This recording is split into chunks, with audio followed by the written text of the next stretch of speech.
Thank you very much. I'd like to give the floor to President Charles Michel.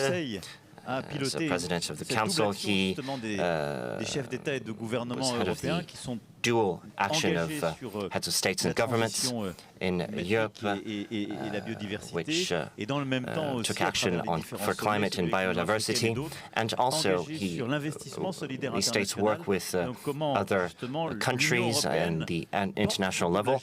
So let us see how the EU defends both of these agendas. What are the progress accomplished since last events?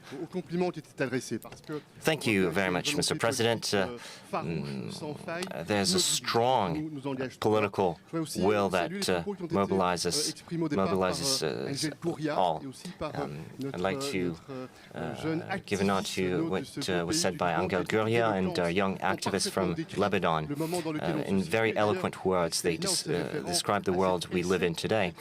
And we are living a triple shock. This was very well said.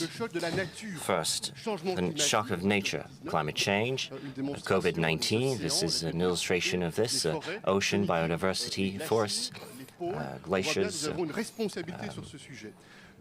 We have a strong responsibility in that regard. And then technological shocks, AI, generative AI, these are disruptive technologies. And the third shock, a new world based on rules and multilateral action, and the temptation to look inward and turn one's back on this world. So thank you, Mr. President, for your leadership to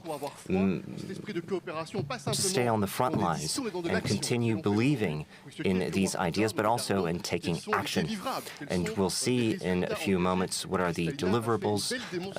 And Kristalina had very eloquent words on this, showing that the direction you said brings strong results. And a few words now on the EU. We believe that due to our DNA, we have a strong responsibility for more cooperation in defending fundamental values, human dignity. We should not choose between fighting against poverty, helping young children go to school. We should reconcile this with protecting the planet. And if we are to be credible, we need to be credible on funding. How should we mobilize more funding? And how we ensure that in this world there are not a few countries deciding for the rest. And Kristalina said this very well. The openness in a new form of governance at the IMF is very essential.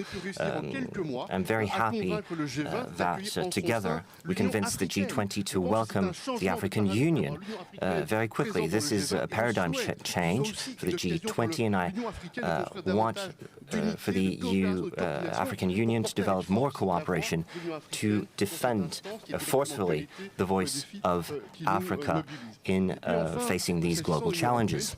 And at the EU level, I think we have a strong responsibility to forge a unity of the 27 heads of states and governments. This is what we do together to make sure that we have a bigger impact in the world.